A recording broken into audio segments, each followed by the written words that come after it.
سيئات أعمالنا من يهده الله فلا مضل له ومن يضلل فلا هادي له ونشهد أن لا إله إلا الله وحده لا شريك له ونشهد أن سيدنا وسندنا ونبينا ومولانا محمدا عبده ورسوله أما بعد فأعوذ بالله من الشيطان الرجيم بسم الله الرحمن الرحيم سبحان الذي أسرى بعبده ليلا من المسجد الحرام إلى المسجد الأقصى الذي باركنا حوله لنريه من آياتنا قال النبي صلى الله عليه وسلم من تواضع لله رفعه الله آمنت بالله صدق الله العظيم وصدق رسوله النبي الكريم ونحن على ذلك من الشاهدين والحمد لله رب العالمين. واجب الاحترام بزرگوں اور مسلک رسول والجماعت سے تعلق رکھنے والے غیور نوجوان دوستوں اور بھائیوں، اللہ رب العزت نے اس کائنات میں جتنے انبیاء بھیجے سب انبیاء کو اللہ رب العزت نے معجزات عطا فرمائے. کوئی نبی ایسا اس کائنات میں نہیں آیا جس کو معجزہ عطا نہیں ہوا. ہمارے پیغمبر صلی اللہ علیہ وسلم چونکہ تمام انبیاء کے سردار بن کے آئے، اس لیے اللہ رب العزت نے آپ کو معجزات بھی سب سے زیادہ عطا فرمائے. اور پیارے پیغمبر صلی اللہ علیہ وسلم کی زندگی میں آپ سے جو معجزات ثابت ہوئے، ان میں سے بعض معجزات ایسے ہیں کہ کائنات میں اس سے پہلے کبھی کسی پیغمبر سے بھی ایسا معجزہ ثابت ہوتے نہیں دیکھا، اور نبی کریم صلی اللہ علیہ وسلم کو خصوصیات میں سے ایک ہے. آپ صلی اللہ علیہ وسلم کو عظیم شان معجزات عطا ہوئے.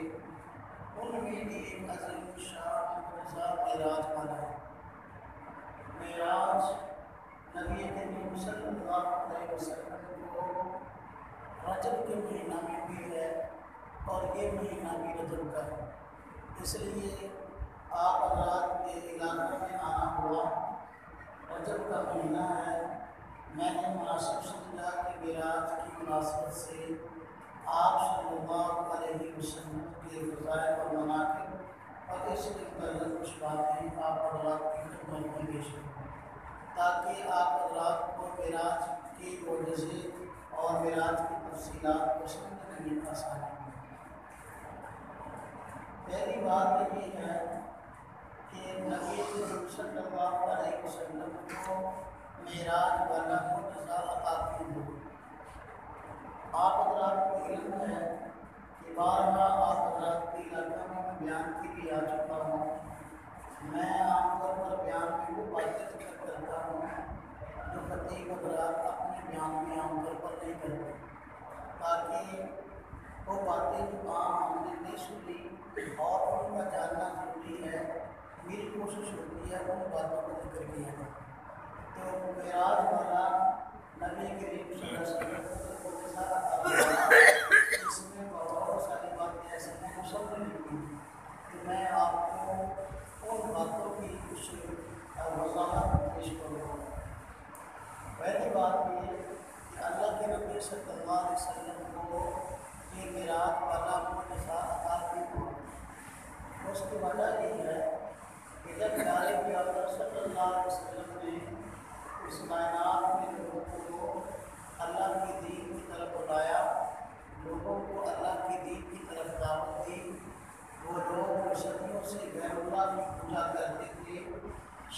ان کی رگوں میں سرایت کر دیا تھا، تو ان لوگوں نے نبی کریم صلی اللہ علیہ وسلم کی دعوت کو سن کر قبول کرنے کی بجائے انکار کیا، بلکہ نبی کریم صلی اللہ علیہ وسلم اور آپ کے صحابہ کو تکلیفیں دینا شروع کر دیں، اور یہ تکلیفیں اس قدر زیادہ تھی کہ ان کی مثال کسی سابقہ پیغمبر میں بھی نہیں ہوتی۔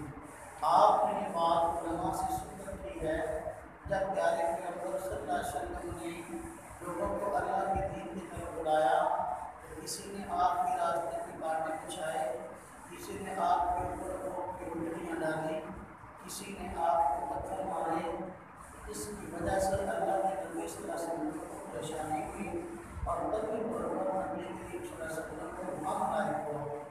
جب عام طور پر کسی آدمی پر پریشانی آئے اور اس کا دل رنجیدہ ہو جائے تو اس کو تسلی کی ضرورت ہوتی ہے، اس کو حوصلہ دینے کی ضرورت ہوتی ہے۔ تو نبی کریم صلی اللہ علیہ وسلم کو جب بارہا کافروں کی طرف سے تکلیفوں کا سامنا ہوا تو ان تکلیفوں کے سامنے کی وجہ سے آپ کو پریشانی ہوئی، آپ کو رنج و دکھ ہوا، آپ کو جب طائف کے میدان میں گئے پتھر مارے گئے، آپ کا سر مبارک لہو لہان ہو گیا، آپ کے پاؤں مبارک اور جوتا مبارک میں خون سے رنگین ہو گیا، آپ کو اس سے بڑی تکلیف ہوئی اور بہت زیادہ رنجیدہ ہوا۔ اللہ کے نبی صلی اللہ علیہ وسلم کو تسلی دینے کے لیے اللہ رب العزت نے آپ کو یہ عظیم شان احساس عطا فرمایا کہ آپ صلی اللہ علیہ وسلم کو تسلی ہو جائے کہ آپ جس مشن کو لے کر چلے ہیں، جس دعوت کو لے کر چلے ہیں، یہ دعوت بہت بڑی ہے، یہ کام بڑا اہم ہے۔ آپ کو یہ اعزاز اس لیے دیا گیا کہ آپ کا حوصلہ بڑھ جائے، آئندہ لوگوں کو دین کی دعوت دینے میں مزید جو ہے اس میں آپ صلی اللہ علیہ وسلم محنت فرمائیں اور آپ سب کو اسی دعوت کے واقعیت سمجھیں۔ اس لیے آپ کو تسلی دینے کے لیے، آپ کے غم کو ٹھنڈا کرنے کے لیے، آپ کے دکھ کو جو ہے وہ ختم کرنے کے لیے اللہ رب العزت نے یہ اعزاز عطا فرمایا کہ راتوں رات آپ صلی اللہ علیہ وسلم کو فرشوں سے عرشوں کی سیرا ہے۔ اس سے پہلے کسی پیغمبر کو یہ معجزہ عطا نہیں ہوا، کائنات میں کسی آنکھ نے ایسا ہوتا دیکھا، نہ کسی کان نے اس بات کو سنا۔ یہ پیارے پیغمبر صلی اللہ علیہ وسلم کے ساتھ پیش آیا اور آج تک اس وقت سے لے کر آج تک بلکہ قیامت تک کسی انسان کے ساتھ یہ بات پیش آنے والی نہیں ہے۔ یہ آپ کا اعزاز ہے، اللہ رب العزت نے آپ کو اعزاز عطا فرمایا۔ اور ایک وجہ بھی تھی آپ سب کو معراج والے معجزے کے عطا کرنا ہے۔ دوسری وجہ کہ آپ کو معراج والا معجزہ عطا کیوں ہوا، وہ اس لیے بھی عطا کیا گیا کہ اللہ کے نبی صلی اللہ علیہ وسلم نے اپنی پوری زندگی نہایت عاجزی اور انکساری اور تواضع کے ساتھ گزاری۔ آپ نے عاجزی کرنے میں حد کر دی، انکساری کرنے میں حد کر دی۔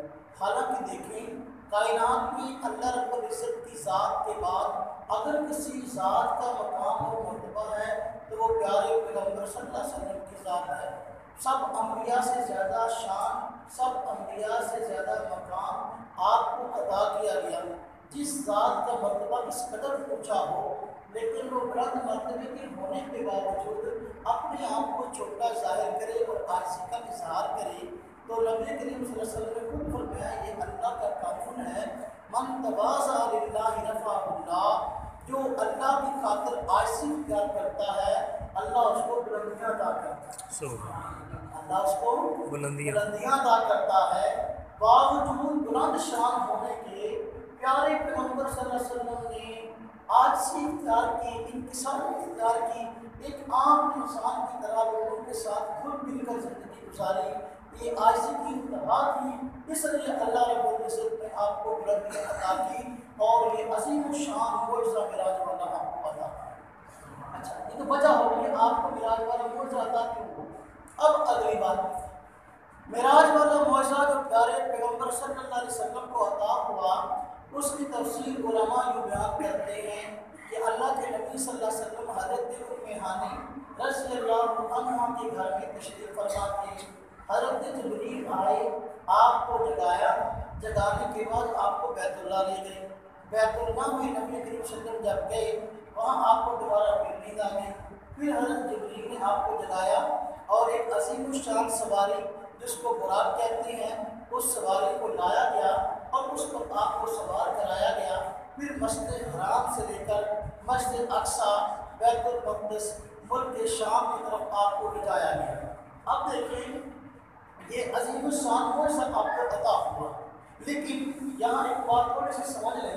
نبی کریم صلی اللہ علیہ وسلم کو جب بیت اللہ سے مسجد حرام کی طرف لے جایا گیا، اس سے پہلے جب حضرت جبریل حضرت ام ہانی کے گھر سے آپ کو مسجد حرام میں لے گئے تو روایت میں آتا ہے آپ کا سینہ مبارک چاک کیا گیا۔ سینہ مبارک چاک کیے جانے کے بعد آپ کا قلب اطہر یعنی آپ کا دل مبارک نکالا گیا اور اس دل مبارک کو آب زمزم سے دھویا گیا۔ آب زمزم سے دھونے کے بعد پھر اپنی جگہ رکھ دیا گیا اور پھر جو ہے وہ بالکل صحیح سالم نبی کے وسلم کے ساتھ ہو گئے۔ جس طرح کہ ایک آدمی کا آپریشن ہو جائے، دل کا کہتے بائی پاس ہو گیا، دل کا آپریشن ہو گیا، نبی کریم صلی اللہ علیہ وسلم کے قلب اطہر کو دھویا گیا۔ یہ بھی آپ کو اجازت ہوا۔ یہاں ایک بات سمجھیں، ایک آدمی نے مجھ سے یہ بات پوچھی، کہتا ہے کہ اللہ کے نبی صلی اللہ علیہ وسلم کا شق صدر ہوا، آپ کا سینہ مبارک چیر کر آپ کے دل مبارک کو دھویا گیا، تو دھونے کی وجہ کیا تھی؟ کہ اللہ کے نبی صلی اللہ علیہ وسلم کا دل مبارک ناپاک تھا؟ میں نے کہا نہیں، اللہ کے نبی صلی اللہ علیہ وسلم سے بڑھ کر پاک دل کس کا ہو سکتا ہے؟ کائنات میں سب سے بڑھ کر پاک دل ہے ہی پیارے پیغمبر کا۔ کہتا ہے کہ دھونے کی وجہ کیا تھی؟ میں نے کہا بات یہ ہے بسا اوقات کسی چیز کو دھویا جاتا ہے اس وجہ سے کہ وہ ناپاک ہے، اور بسا اوقات کسی چیز کو دھویا جاتا ہے اس وجہ سے کہ وہ مزید پاک اور صاف ہو جائے، مزید صفائی اور ستھرائی والی ہو جائے، اس وجہ سے نہیں کہ وہ پہلے ناپاک ہے۔ مثلا دیکھیں جب جمعہ کا دن آتا ہے، جمعہ کے دن میں مسجد کی عام طور پر صفائی کی جاتی ہے۔ اب دیکھو مسجد کو جھاڑا جاتا ہے، پوچھا جاتا ہے، اس کے دروازوں کو، اس کے قالین کو، اس کا کیا مطلب ہے؟ اس سے پہلے مسجد ناپاک ہوتی ہے؟ نہیں، مزید صاف ہو جائے۔ ممبر مبارک کو صاف کیا تھا کہ مولانا صاحب آئیں گے یہاں جمعہ کا خطبہ دیں گے، اس لیے بھائی یہاں سے جان مال اٹھاؤ، اس ممبر کی مٹی صاف کرو، اس کو اچھی طریقے سے جو ہے وہ ذرا شفاف کر دو۔ اس کا کیا مطلب ہے کہ ممبر پہلے ناپاک ہوتا ہے، بعد میں پاک ہوتا ہے؟ نہیں، پہلے بھی پاک ہے، مزید صاف اور ستھرا کیا جاتا ہے۔ اللہ کے نبی صلی اللہ علیہ وسلم پہلے ہی انوارات کا مرکز تھے، آپ کے دل اندر پر، آپ کے قلب اندر پر پہلے ہی انوارات کی بارش تھی۔ انوارات کا مزید اضافہ کرنے کے لیے، مزید صفائی اور ستھرائی کے لیے اللہ کے نبی صلی اللہ علیہ وسلم کے قلب اندر کو دھویا گیا۔ اس میں سے اللہ کے نبی صلی اللہ علیہ وسلم کا دل مبارک ناپاک۔ اب دوسری بات ایک اور سمجھیں، اللہ کے نبی صلی اللہ علیہ وسلم کو معراج عطا ہوا، یہ معراج والا معجزہ جو آپ کو عطا ہوا، یہ معراج آپ کو جسمانی ہوا، صرف روحانی نہیں تھا۔ جو آج بہت سارے گمراہ طبقے ہیں وہ یہ بات کہتے ہیں کہ اللہ کے نبی صلی اللہ علیہ وسلم کو معراج روحانی ہوا، جسمانی نہیں ہوا۔ کیا مطلب؟ وہ کہتے ہیں کہ اللہ کے نبی صلی اللہ علیہ وسلم کو جب معراج ہوا تو آپ سوئے ہوئے تھے، آپ نے خواب کے اندر وہ سارے مناظر دیکھے، خواب میں آپ نے جنت دیکھی، خواب میں آپ کو جنت کے مناظر دکھائے گئے، خواب میں سارے معاملات پیش آئے، حال کے ادارے میں ایسا معاملہ پیش نہیں آیا۔ ہم کہتے ہیں نانا اہل سنت والجماعت کا عقیدہ اور نظریہ یہ ہے کہ اللہ کے نبی صلی اللہ علیہ وسلم کو معراج ہوا، یہ معراج جسمانی تھا اور حالت بیداری کے اندر ہوا، نیند کی حالت میں نہیں ہوا۔ اب میں اس میں دلائل تو بہت ہے، میں چند کی طرف اشارہ کر دیتا ہوں۔ خود قرآن کریم میں اس پر وضاحت موجود ہے۔ قرآن کریم میں اللہ رب العزت نے ارشاد فرمایا، سبحان الذی اسری بعبدہ لیلا من المسجد الحرام الى المسجد الاقصی، بابرکت اور پاک ہے وہ ذات جو اپنے بندے کو مسجد حرام سے مسجد اقصی کی طرف لے گئی، اپنے بندے کو لے گئی۔ اللہ کے نبی صلی اللہ علیہ وسلم کو یہاں بندہ فرمایا، اور انسان اور بندہ یہ صرف روح کا نام نہیں ہے، یہ روح اور جسم دونوں کا نام ہے۔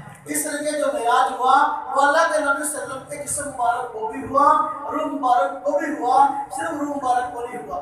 پھر دیکھیں آگے فرمایا الذی بارکنا حولہ، یہ مسجد اقصی والا بیت المقدس والا علاقہ ایسا ہے اللہ رب العزت نے اس میں برکتیں ہی برکتیں رکھی ہیں۔ کیونکہ بہت سارے انبیاء اس علاقے میں تشریف لائے ہیں. فرمایا یہ معجزہ کیوں عطا ہوا، یہ سارا اعزاز کیوں عطا کیا؟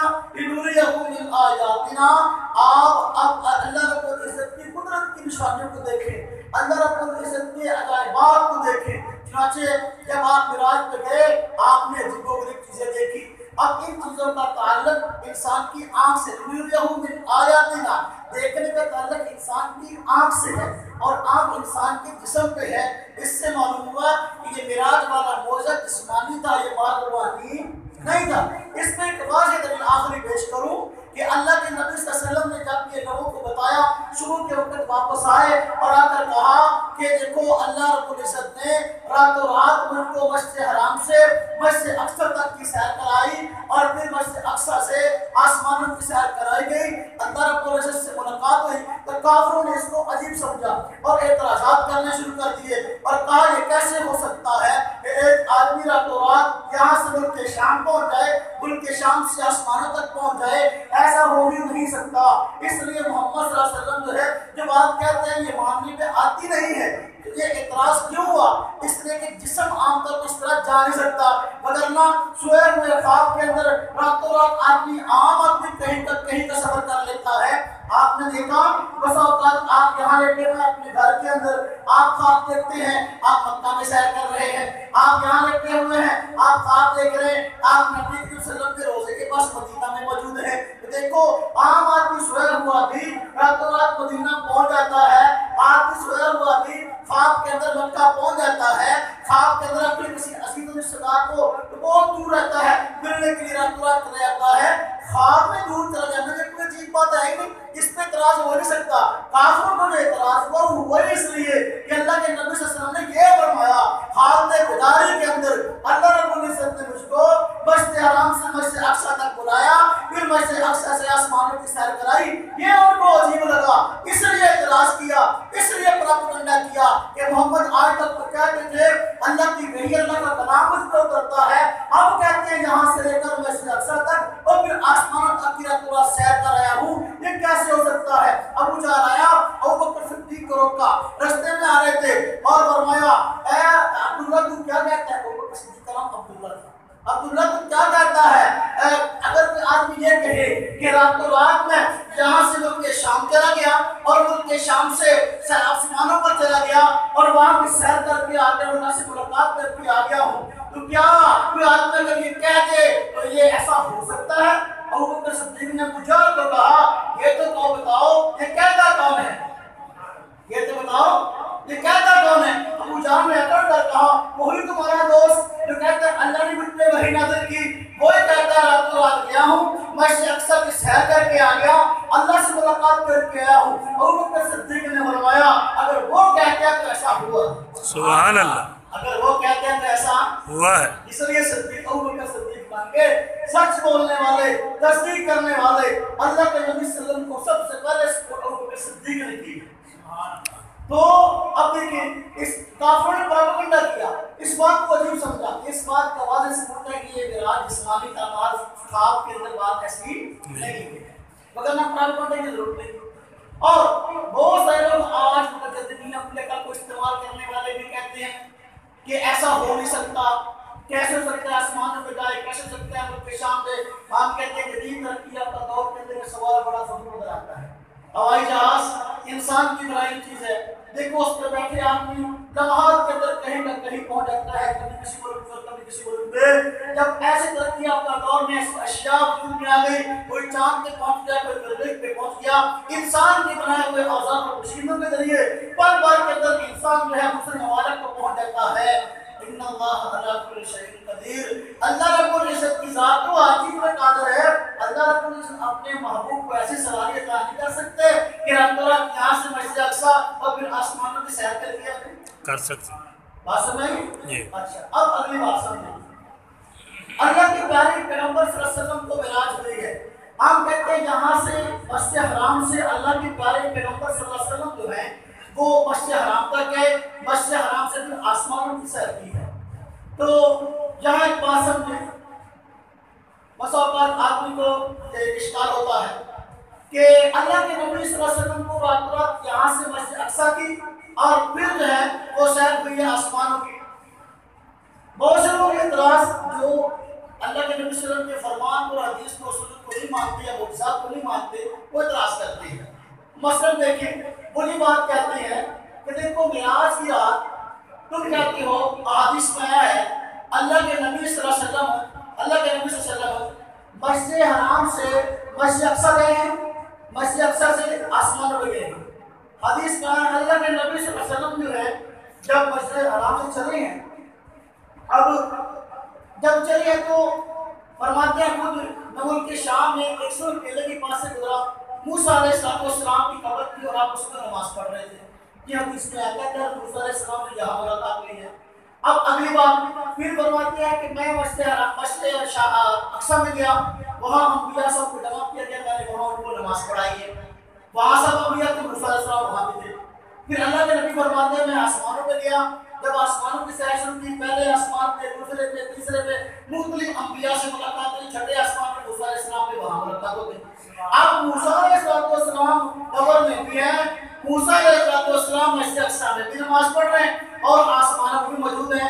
یہ بات سمجھ میں نہیں آتی۔ ہم کہتے ہیں کہ دیکھو بات یہ ہے کہ اگر تمہیں یہ ایک آیت ذہن میں آ جائے ان اللہ علی کل شیء قدیر، اللہ پاک کی ذات ہر چیز پر قادر ہے، تو پھر یہ بات ہمارے لیے تو مشکل ہے کہ ایک آدمی پہلے مسجد شام میں ہو، پہلے قبر میں ہو، پھر مسجد اقصی میں جائے، پھر آسمانوں پہ جائے۔ لیکن اللہ کے لیے یہ بات مشکل ہے کہ کہیں نہ کہیں پہنچا دے، اللہ کے لیے یہ بات مشکل نہیں ہے۔ اللہ کے نبی صلی اللہ علیہ وسلم جب سورۃ کیلے کے پاس سے گزرے، موسیٰ علیہ السلام قبر میں تھے، نماز پڑھ رہے تھے، یا اپنی جگہ پر حق ہے۔ جب اللہ کے نبی صلی اللہ علیہ وسلم مسجد اقصی پہنچے، ان اللہ علی کل شیء قدیر، اللہ رب العزت نے اس وقت جو ہے آپ کو موسیٰ علیہ السلام کو مسجد اقصی پہنچا دیا، وہاں آپ کے پیچھے نماز پڑھنے کا شرف حاصل ہوا۔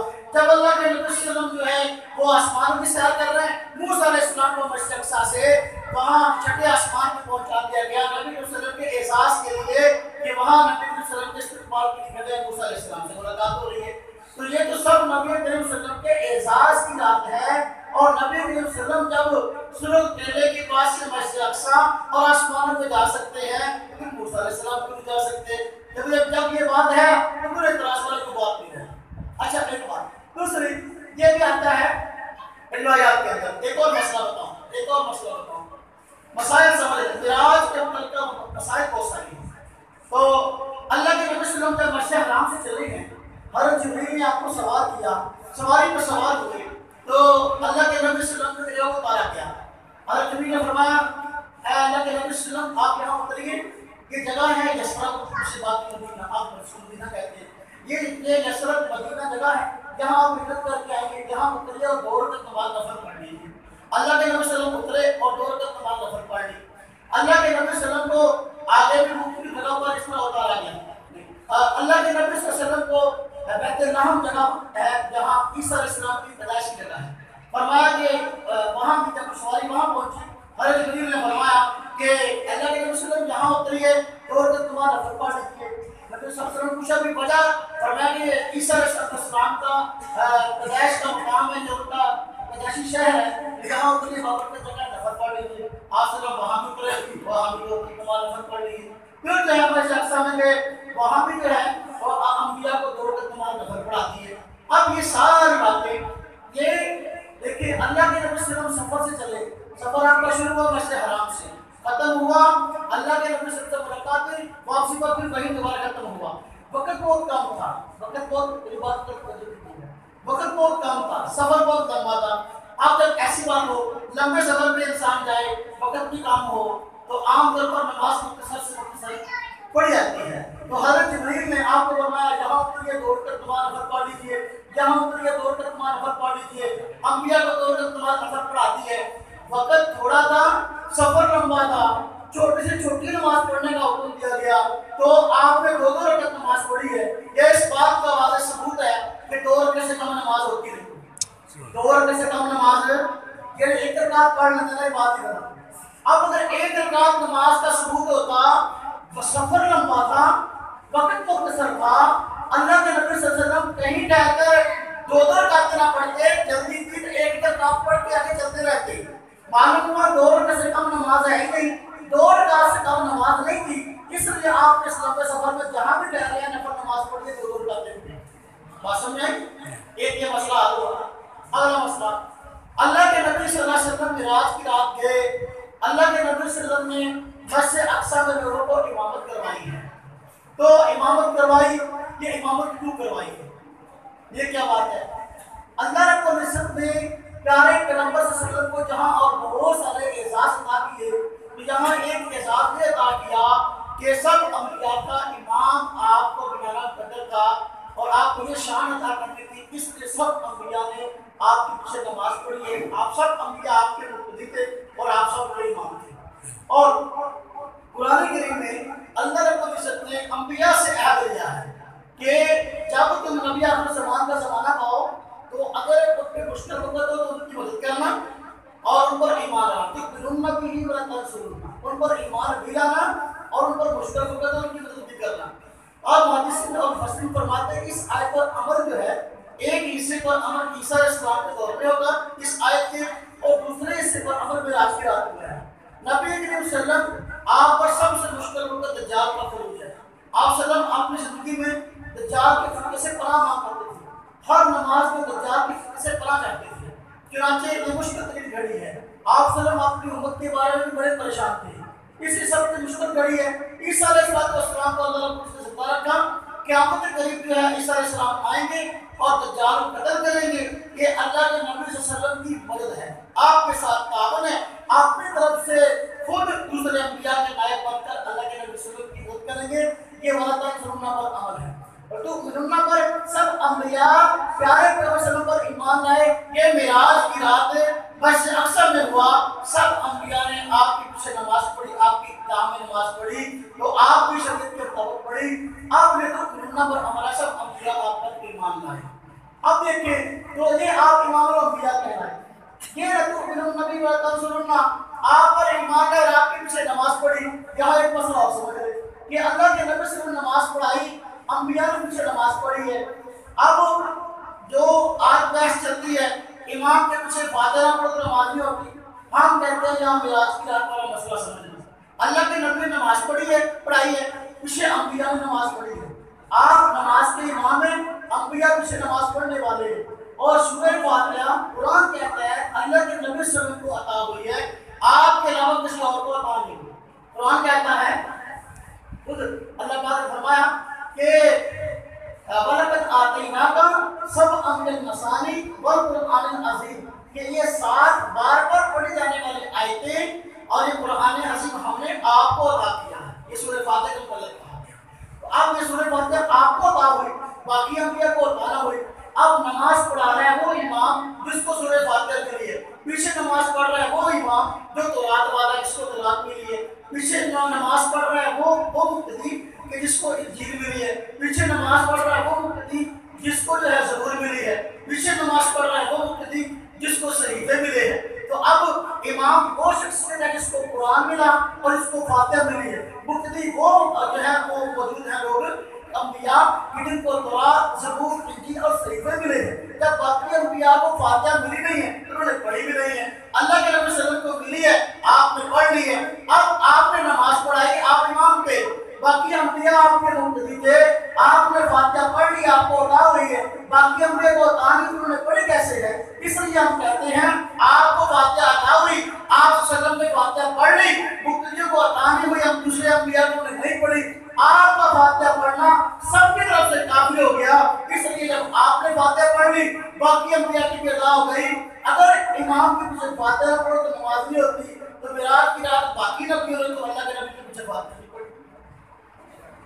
بات سمجھ آئی ہے؟ مسئلہ حل ہوا۔ معراج کی رات دوسرے انبیاء نے اللہ کے نبی صلی اللہ علیہ وسلم کے پیچھے فاتحہ نہیں پڑھی، ان کی نماز ہو گئی ہے۔ تو جو کہتے ہیں فاتحہ کے امام کے پیچھے فاتحہ پڑھو نماز نہیں ہوتی، یہ مسئلہ جو ہے یہ ان کے خلاف چل گیا، ان کو چاہیے اپنی اصلاح کیا۔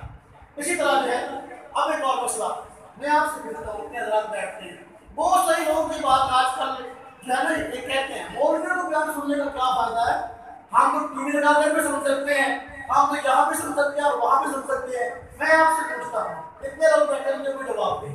ایک سوال معراج کے متعلق کا میں آپ سے کرتا ہوں، پھر میں اس کا تفصیلی جواب دیتا ہوں۔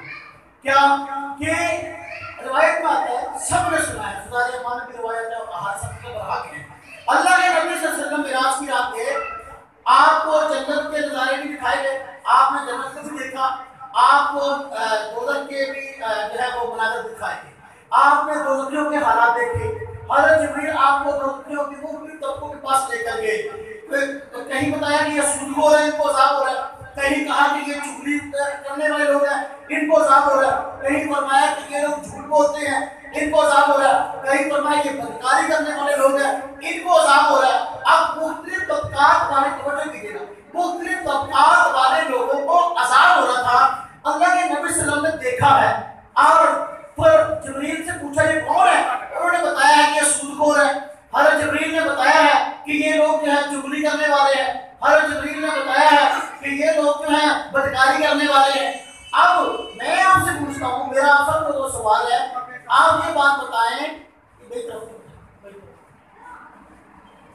بات آپ بالکل سے گزر جائے گا، مولوی سے لوگ ہزاروں سوال کرتے ہیں، میں آپ سے ایک سوال پر لگا ہوا یا میں آپ کو مطلب کی سوال سمجھ میں کیسے آئے گا؟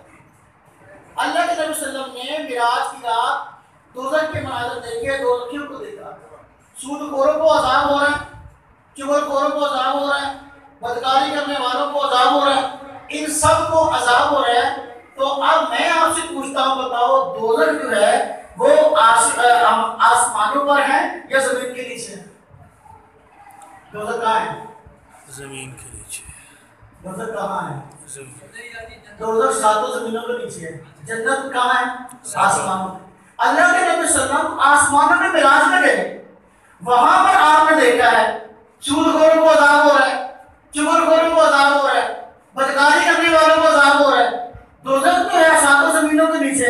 اللہ کے نبی صلی اللہ علیہ وسلم آسمان میں دیکھ رہے ہیں، یہ مہمہ جو ہے وہ حال کیسے ہو؟ میں آپ سے پوچھوں، کون بتائے؟ مولوی بھی پڑھا لینے والے کون ہے نا؟ دوزخ تو نیچے ہے، جب تو دوزخیوں کو آپ صرف دیکھ رہے ہیں اوپر، یہ کیسے ہوگا؟ چلو میں جواب دیتا ہوں۔ اللہ رب العزت نے پیارے پیغمبر صلی اللہ علیہ وسلم کو جب معراج پہ بلایا تو جنت کے مناظر بھی دکھائے، دوزخ کے مناظر بھی دکھائے، تو آپ تھے آسمانوں پر، دوزخ واقعی جو ہے سات زمینوں کے نیچے ہے، اس میں کوئی شک نہیں ہے۔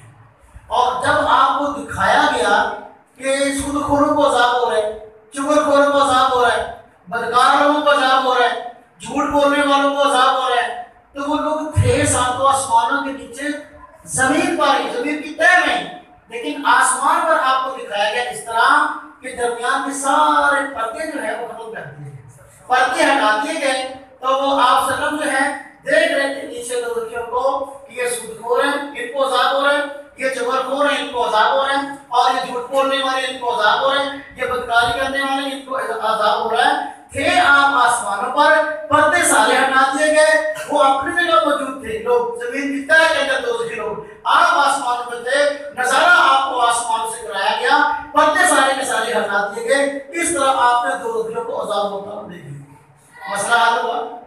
کوئی آدمی کو پوچھے تو قرآن و سنت سے اس کا ثبوت کیسے پردے ہٹتے ہیں، تو میں آپ کو پردے ہٹا کے دکھاتا ہوں کیسے ہٹتے ہیں۔ اللہ کے نبی صلی اللہ علیہ وسلم معراج سے واپس آئے، مشرکین مکہ نے مذاق اڑایا اور کہا کہ کیسے ہو سکتا ہے ایک آدمی راتوں رات مسجد اقصیٰ سے مسجد حرام جائے پھر آسمانوں کی سیر کر کے آ جائے، یہ کیسے ہو سکتا ہے، ہم اس کو نہیں مانتے۔ تو اب آپ سے آ کر سوال کیا، کہا کہ ہم آپ کا امتحان لینا چاہتے ہیں۔ آپ نے فرمایا بتاؤ کیا بات ہے؟ کہنے لگے آپ مسجد اقصیٰ گئے؟ آپ نے فرمایا بالکل۔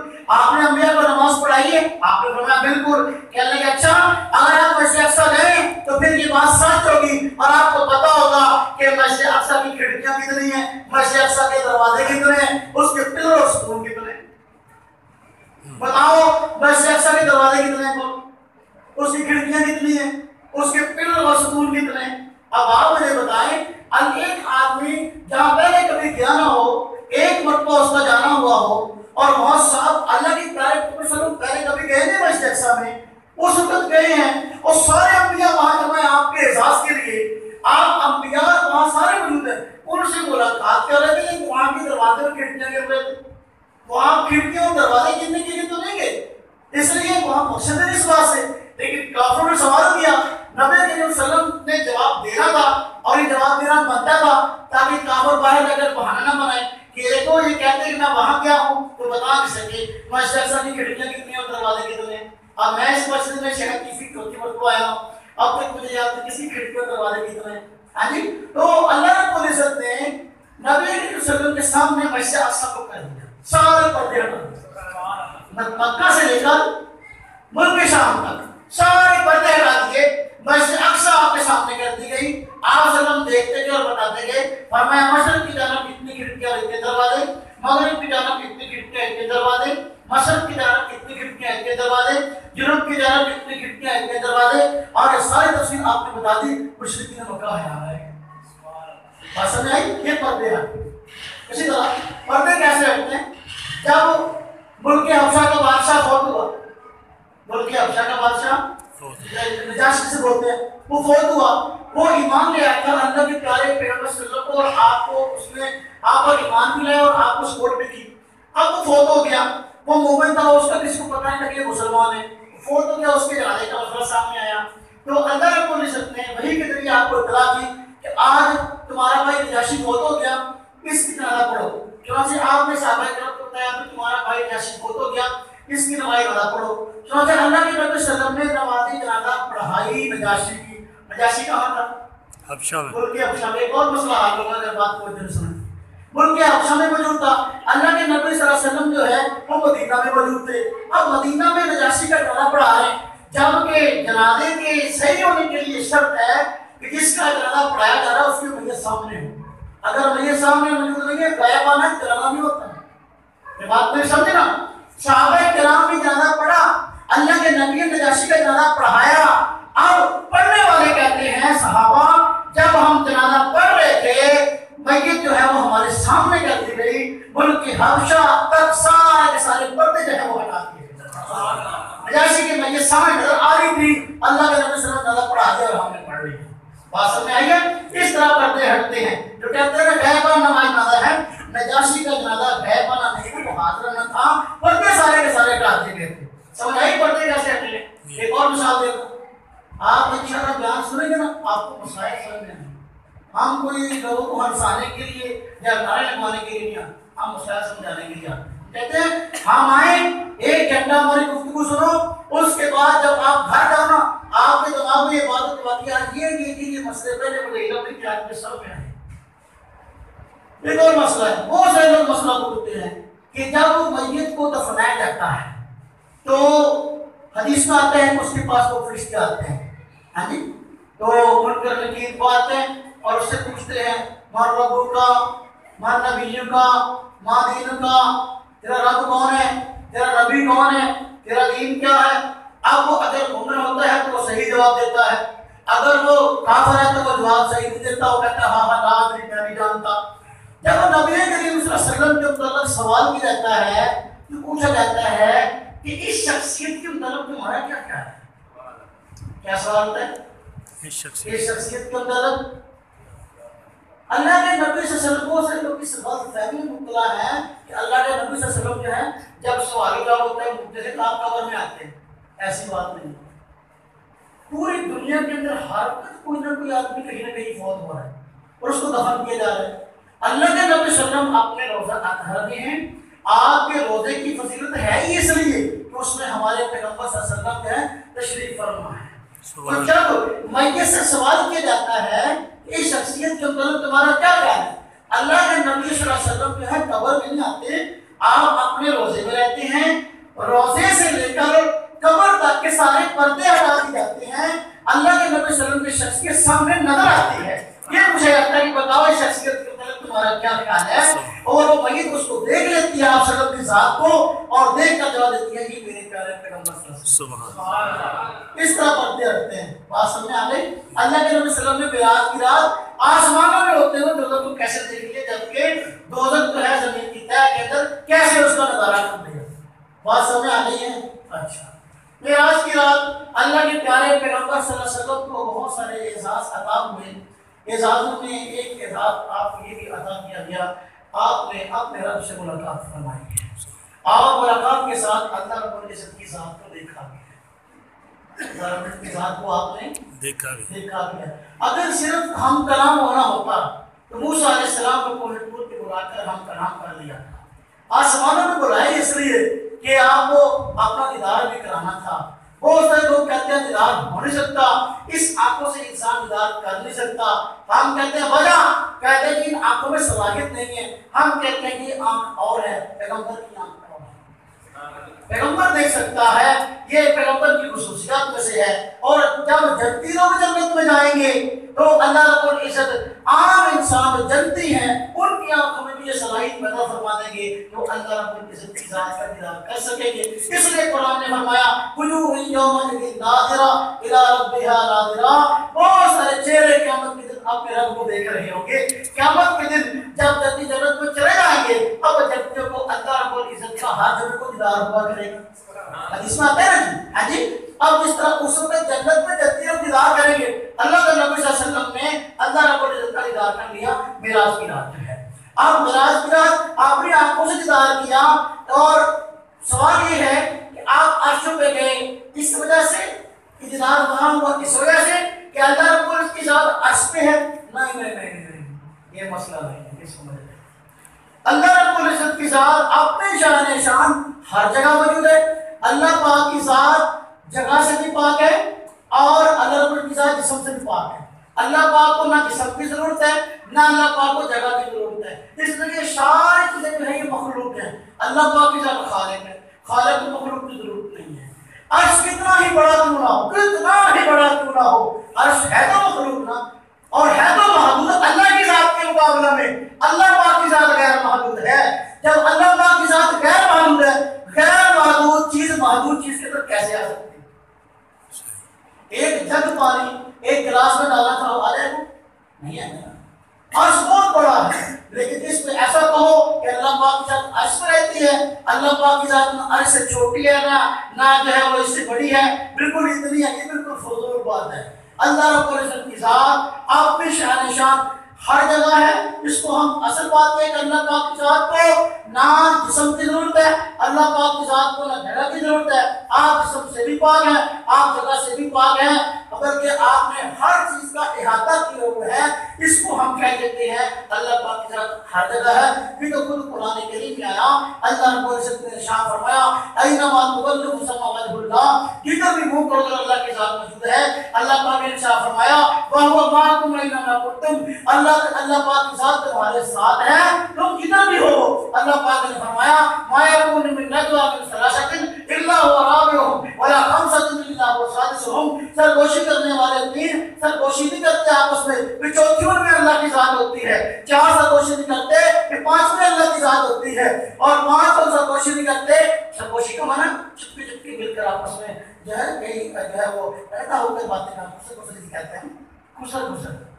جب وہ خسر کرتے ہیں تینوں چوتھی اللہ کی ذات ہوتی ہے، قرآن کہتا ہے۔ جب یہ باتیں ہیں تو پھر یہ کہنا کہ اللہ کے نبی صلی اللہ علیہ وسلم اس لیے آسمانوں پہ گئے کہ اللہ پاک کی ذات آسمانوں پہ ہے یا اللہ پاک کی ذات صرف عرش پہ ہے، آپ کہتے ہیں نا بلکہ نہیں، اللہ رب العزت کی ذات ہر جگہ ہے اپنی شان شان۔ ہاں اللہ رب العزت نے آسمان پہ بلا کر اپنے پیارے پیغمبر صلی اللہ علیہ وسلم کو دیدار وہاں کروایا، وہ اس وجہ سے کہ اللہ رب العزت کی ذات کے لائق تھا اپنی شان شان۔ کسی اہم شخصی کو بلانا ہو، اس سے ملاقات کرنی ہو، کسی اہم ترین مقام پر بلائے کرتے ہیں، اور ظاہر بات ہے سب سے بلند ترین مقام جو ہے وہ عرش ہے۔ اس طرح کہا جاتا ہے کہ دیکھو یہ زمین ہے، زمین کے اوپر آسمان ہے، ساتوں آسمان سے اوپر عرش ہے، پھر اللہ کی کرسی ہے۔ جیسے اللہ رب کی شان شان ہے، اللہ رب العزت نے بلایا ہے اور وہاں ملاقات کی ہے، اس وجہ سے نہیں کہ اللہ پاک صرف وہی ہے، اس وجہ سے کہ عالی مقام اللہ کی شان شان ہے، اہم جگہ بلا کے ملاقات کرتی ہے، وگرنہ اللہ پاک کی ذات ہر جگہ موجود ہے۔ اللہ رب العزت کی ذات کا کوئی چیز احاطہ نہیں کر سکتی، اور عرش جو ہے کتنا ہی بڑا کیوں نہ ہو، اللہ پاک کی ذات کے مقابلے میں اس کی کوئی حیثیت نہیں ہے، وہ چھوٹا ہے۔ بات سمجھ میں آ گئی کہ نہیں آئی؟ ایک آدمی کہنے لگا کہ حدیث میں آتا ہے معراج کی رات اللہ پاک نے فرمایا نبی کریم صلی اللہ علیہ وسلم کو کہ قریب ہو جا، ادنو روایت میں قریب ہو جا اور قریب ہو جا اور قریب ہو جا۔ یہ روایت کس طرح آتا ہے؟ آپ دیکھو جب یہ فرمایا قریب ہو جائے، اس سے معلوم ہوتا ہے کہ اللہ رب العزت کسی خاص جگہ میں سے قریب ہونے کو بتا رہا ہے۔ ہم کہتے ہیں یہ قرب ایسا موجود ہے، قرب سے مراد اٹھ کر قریب ہونا نہیں ہے، مزید توجہ کا متوجہ ہونا، مزید توجہ کا متوجہ ہونا ہے کرنا۔ اگر یہ روایت ہے اس سے تم سمجھو کہ اللہ کی ذات سے عرش پہ ہے۔ اللہ رب العزت قرآن پاک فرماتے ہیں عرش کی تو وقت نہیں، سجدہ کرو اور قریب ہو جاؤ۔ حدیث میں جب آدمی سجدہ کرتا ہے تو اللہ رب العزت کے بہت زیادہ قریب ہو جاتا ہے۔ آپ سجدہ تو زمین پر کرتا ہے کہ آسمان پہ کرتا ہے؟ سجدہ زمین پہ کرتا ہے نا، تو اللہ کے قریب رہتا ہے۔ اس سے معلوم ہوتا ہے اللہ پاک کے ساتھ فرش کے بھی ہے۔ ہم کہتے ہیں ہر جگہ موجود ہے، جب کہتے ہیں ہر جگہ موجود ہے، اس میں عرش بھی آ گیا، اس میں فرش بھی آ گیا، اس میں پریشان ہونے کی ضرورت نہیں ہے۔ بات سمجھ آ رہی ہے؟ لگتا ہے کہ آپ لوگ تھکے ہیں۔ تو معراج کی رات اللہ کے نبی صلی اللہ علیہ وسلم کو جو اعزاز اللہ پاک نے عطا فرمائے، یہ اعزاز بہت زیادہ ہے، بہت زیادہ اعزاز ہے، کیونکہ آپ کی شان سب سے بلند ہے، آپ کی ذات سب سے بلند ہے، اس لیے آپ کو بلندیوں والے معجزات عطا کیے گئے۔ کائنات میں کبھی اس سے پہلے نہ کبھی ایسا احساس ہوتے ہوئے دیکھا اور نہ کبھی آئندہ دیکھیں گے۔ یہ ہمارے پیغمبر صلی اللہ علیہ وسلم کا اعزاز ہے اور یہ اعزاز رہے گا، اس لیے اس اعزاز کا تذکرہ کرنا ضروری تھا۔ میں نے آپ کو رات کی خدمت میں تذکرہ کیا ہے کہ تاکہ اللہ کے نبی صلی اللہ علیہ وسلم کی شان، آپ کا مرتبہ وہ ہر مسلمان کو معلوم ہو۔ یہ رجب کا مہینہ معراج کا مہینہ ہے، اس کی مناسبت سے میں نے کچھ باتیں آپ کو پیش کر دی۔ کبھی پھر موقع ملے گا انشاءاللہ تعالی تفصیل کے ساتھ پھر عرض کروں گا۔ آج اتنا کافی ہے۔ وآخر دعوانا الحمدللہ رب العالمین۔